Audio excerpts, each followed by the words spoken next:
আব্বে হারামি এত ঠান্ডার মধ্যে বরফ দিয়ে গোসল করছে, শালা মরে উপরে যাওয়ার ইচ্ছা আছে নাকি? আব্বে কিছু হবে না, জলপর আমাকে ঔষধ দিয়েছে। এই জাদুর ঔষধ খাওয়ার পরে ঠান্ডা তো আমার কাছে আসতেই পারবে না।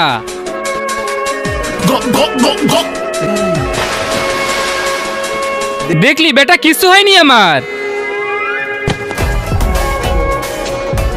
আরে পণ্ডিত মশাই তাড়াতাড়ি আসো, আমাদের এখানে একজন মানুষ মারা গেছে, ওকে জ্বালাতে হবে।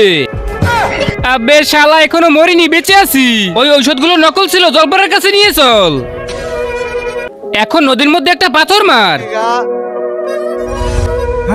আবে ওর আবার কি হলো? কিরে শালা, তুই ওকে কিসের ঔষধ দিয়েছিস? ঔষধ খাওয়ার পর তো নিজেই বরফ হয়ে গেছে। কয়টা ঔষধ খেয়েছিল? আবে এ তো সব ঔষধই খেয়ে ফেলছিল। শালা ওখান থেকে একটা ঔষধ খেতে হবে। এখন ওর খেল খতম হয়ে গেছে, আমি কিছু করতে পারবো না। আবে শালা তাড়াতাড়ি আমার বন্ধুকে ঠিক কর, না হলে গুলি করে মাথার খুলি উড়িয়ে দেবো। আরে বাপরে বাবা, গুলি মেরো নাই, নদীর মধ্যে পাথর মারো। ওকে আমার বাবাই ঠিক করতে পারবে।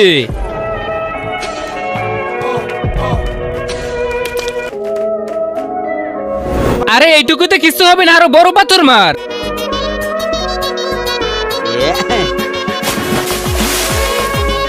আরে এটাতেও হবে না, আরো বড় পাথর মারতে হবে।